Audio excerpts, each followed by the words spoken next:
Hello student, video में आप सभी का स्वागत है। आज हम इस वीडियो में शब्द निर्माण फॉर्मेशन ऑफ वर्ड्स, तो शब्द निर्माण क्या होता है उसके बारे में पहले हम जानेंगे। जैसे कि आपको पता ही होगा कि वर्णों और ध्वनियों के सार्थक समूह को शब्द कहते हैं।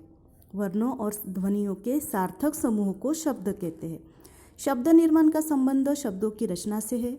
हिंदी भाषा में शब्दों का निर्माण उपसर्ग, प्रत्यय और समास के माध्यम से किया जाता है। जैसे सु प्लस कर्म, सुकर्म, यह शब्द निर्माण उपसर्ग के माध्यम से किया गया है। यहाँ सु उपसर्ग है और कर्म मूल शब्द है। पशु प्लस त्व, पशुत्व, यह शब्द निर्माण प्रत्यय के माध्यम से किया गया है। यहाँ पशु शब्द में त्व प्रत्यय लगा है। चंद्र प्लस मुख, चंद्रमुख, यह शब्द निर्माण समास के माध्यम से किया गया है। यहाँ कर्मधारय समास है जिसका विग्रह चंद्र के समान मुख होगा। समास का अध्ययन स्वतंत्र रूप से आने वाले अध्याय में किया जाएगा। तो आज हम इस वीडियो में प्रीफिक्स, जिसे हम उपसर्ग कहते हैं, उसके बारे में जानेंगे कि उपसर्ग क्या होते हैं और हिंदी में कौन सी भाषा से उपसर्ग लिए जाते हैं। उपसर्ग शब्द की उत्पत्ति दो शब्दों उप प्लस सर्ग से के योग से हुई है। यहाँ उप का अर्थ समीप तथा सर्ग का अर्थ सृष्टि करना होता है, अर्थात किसी शब्द के समीप आकर नया शब्द निर्मित करना। उपसर्ग का मतलब होता है किसी शब्द के समीप आकर नया शब्द निर्मित करना। उपसर्ग वास्तव में शब्द होते हैं और शब्द होते हुए भी शब्द नहीं होते।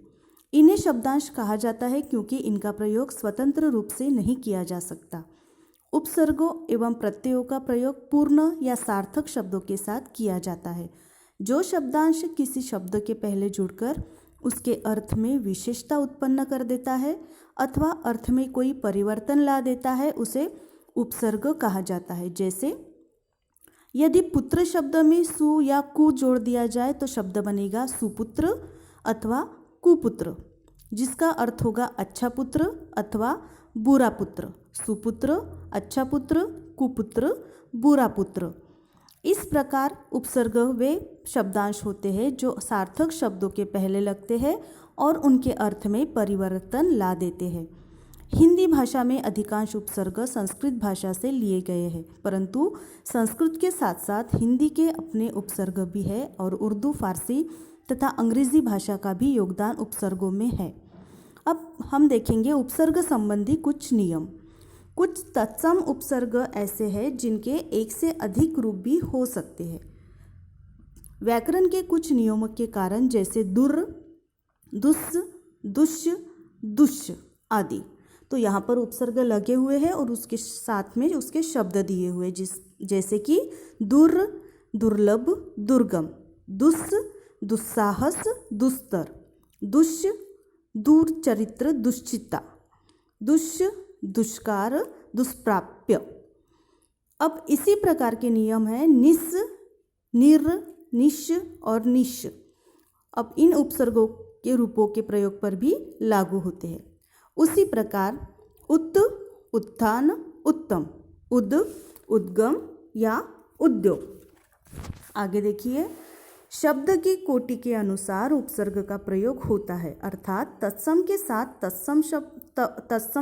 तत्सम और तद्भव के साथ तद्भव उपसर्ग ही लगेगा। जैसे उपमंत्री संस्कृत शब्द है, यहाँ डिप्टी मंत्री नहीं होगा। लाइलाज की जगह अइलाज या सुपुत्र के स्थान पर सपुत्र नहीं होगा। संस्कृत के निषेधवाची अन उपसर्ग का रूप हिंदी में अन हो गया है, जैसे अनबन, अनमोल, अनहोनी आदि। कभी कभी समाज में कवि, लेखक अथवा आम जन अपनी सुविधा के लिए किसी शब्द के साथ कोई भी उपसर्ग लगा देते हैं, जैसे बेअक्ला, अथाह आदि। उपसर्ग के प्रकार। हिंदी भाषा में उपसर्गों को निम्नलिखित भागों में विभाजित किया जा सकता है। नीचे विस्तार से उपसर्गों के अर्थ और उदाहरण दिए जा रहे हैं, जैसे कि संस्कृत के उपसर्ग। अब आपको एक तरफ उसके उपसर्ग दिए हैं, एक तरफ उन उपसर्गों का अर्थ दिया है और तीसरे कॉलम में आपको उसके उदाहरण दिए हैं शब्दों के, कि वह उपसर्ग लगकर कौन से शब्द आ जाते हैं। अब पहला उपसर्ग है अ, अर्थ होता है अभाव, है ना।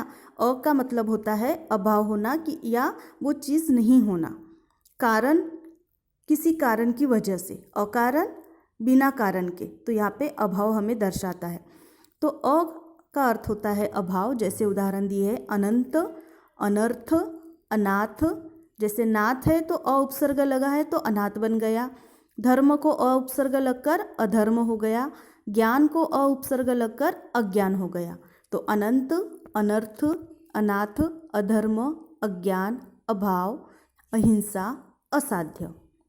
आ का अर्थ दिया है तक या पूर्ण। तो आ का मतलब होता है आजीवन, आचरण, आमरण, आगमन, आरक्षण, आदान। अनु का मतलब होता है पीछे, जैसे अनुकंपा, अनुमान, अनुकूल, अनुराग, अनुकरण, अनुज, अनुचर, अनुरोध इत्यादि। अव बुरा या हीन, उसके शब्द यहाँ पे दिए हैं, अभी, समीप या चारों ओर। अप, अधि, उत, उप, दूर, दुस् या दुष्, निस, नीर या नी, नी, प्र, परा, प्रति, परि, वि और सम।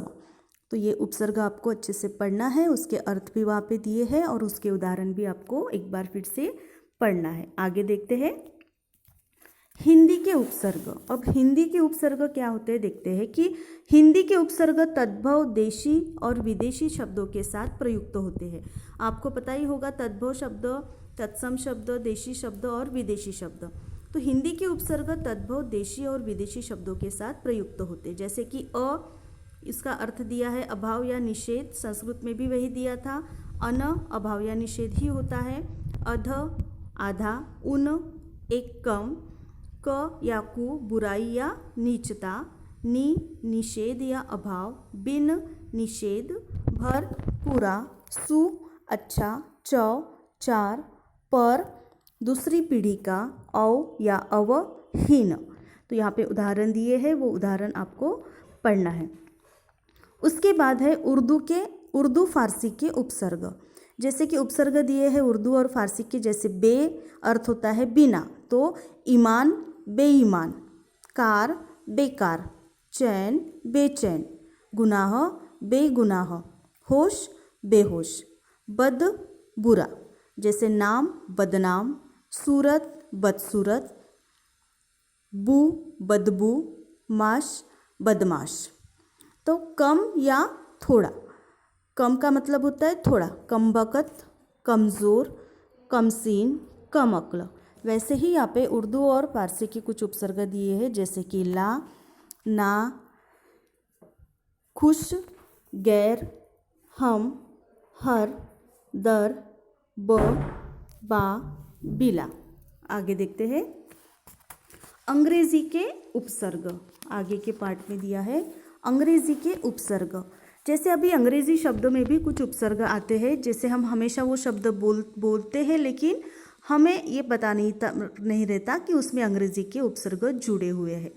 जैसे सब अधीन या नीचे, डिप्टी सहायक, वाइस उप, जनरल मुख्य, चीफ मुख्य। जैसे सब का देखिए उदाहरण, सब जज, sub committee, sub inspector. Deputy minister, deputy registrar, deputy chairman, deputy collector. Vice chancellor, vice principal, vice president. General manager, general secretary. Chief secretary, chief minister, chief engineer, chief justice. तो ये जो सारे उपसर्ग है ये अंग्रेजी भाषा के उपसर्ग है। नेक्स्ट दिया है उपसर्ग की तरह प्रयोग में आने वाले संस्कृत के अव्यय। अब यहाँ पे देखिए अतः, अंतर, अंतस, भीतर या बीच का। जैसे उदाहरण देखिए अंतःपुर, अंतर्गत, अंतरंग, अंतस्थ, अंतर्ज्ञान। अधः नीचे या तले, अधोमुख, अधपतन, अधोभूमि, अधोलोक, अधोगति। आत्म मीन्स अपना, आत्मचरित्र, आत्मकथा, आत्मज्ञान, आत्मत्याग, आत्मरक्षा। तत् वह, तत्काल, तत्पुरुष, तद्भव, तत्सम, तत्कालीन। पुनः फिर से या दोबारा, पुनरुद्धार, पुनश्च, पुनरारंभ, पुनरुत्थान, सत अच्छा या श्रेष्ठ, सत्कर्म, सज्जन, सत्संग, सद्गुण, सदाचारी, सम बराबर, पास या समान, समतल, समक्ष, समग्र, समांतर और समकालीन, सह साथ या संलग्न, सहकारी, सहचर, सहलेखक, सहोदर, सहपाठी, सहमति, स्व निजी या अपना, स्वजन, स्वरूप, स्वतंत्र, स्वभाव, स्वयं खुद, अपने आप, स्वयंभू, स्वयंवर, स्वयंसेवक या स्वयंसेवी। तो यहाँ पे उपसर्ग की तरह प्रयोग में आने वाले संस्कृत के कुछ अव्यय दिए हुए हैं, जहाँ पे उपसर्ग समझकर हम उसको उपयोग में लाते हैं। तो हमने देखे हैं अंग्रेजी के उपसर्ग, उर्दू फारसी के उपसर्ग और संस्कृत के उपसर्ग, हिंदी के उपसर्ग। आगे आपको यहाँ पे कुछ विशेष बातें दी है, वो हमें पढ़नी है कि इसके अतिरिक्त तो ऊपरी या उपर्युक्त उच्च, उच्च स्वर, बहिर, बहिर्मुखी, चिर, चिरायु, आलम, अलंकार, इति, इतिवृत्त, तिरस, तिरस्कार, पुरस, पुरस्कार आदि अव्ययों का प्रयोग उपसर्ग की भांति किया जाता है। अब विशेष बातें देखिए यहाँ पे, उपसर्ग युक्त शब्द दो प्रकार के होते हैं, संधि मुक्त और संधि युक्त। अब संधि मुक्त जिनमें दोनों खंड स्वतंत्र हो, जैसे सु प्लस पुत्र, आ प्लस जीवन, नी प्लस वास या स प्लस फल। अब यहाँ पे दो खंड स्वतंत्र होना, इसका मतलब देखिए कि अगर मैं सुपुत्र एक शब्द लेती हूँ और सुपुत्र में से अगर मैं सु ये अलग करती हूँ और पुत्र अलग करती हूँ तो पुत्र का भी कुछ मीनिंग निकलता है, और अगर मैं सु को पुत्र को जोड़ती हूँ तो वो सुपुत्र हो जाता है, तो उस शब्द का भी मीनिंग निकलता है। तो पुत्र का मतलब होता है एक लड़का, लेकिन सुपुत्र का मतलब हो जाता है एक अच्छा लड़का। दूसरा है संधि युक्त, जिनमें दोनों खंड आपस में मिले होते हैं, जैसे प्रत्युपकार, प्रति प्लस उपकार, अभ्युदय, अभि प्लस उदय, स्वच्छ, सु प्लस अच्छ। अब यहाँ पे जो शब्द आए हैं स्वच्छ, अगर मैं स्वच्छ को सु प्लस अच्छ लिखती हूँ तो वो सु अच्छ हम कभी नहीं लिखेंगे, वो स्वच्छ हो जाता है, इसका मतलब अच्छा। तो संधि केवल संस्कृत उपसर्गों और शब्दों के बीच ही होती है। हिंदी, उर्दू तथा अंग्रेजी शब्दों के उपसर्ग अलग अलग होते हैं और सहज ही पहचाने जाते हैं। तो यहाँ पे हमारा जो ये पार्ट है पहला उपसर्ग का, यहाँ पे समाप्त होता है। आशा करती हूँ आपको वीडियो में उपसर्ग के बारे में जानकारी प्राप्त हुई होगी। धन्यवाद।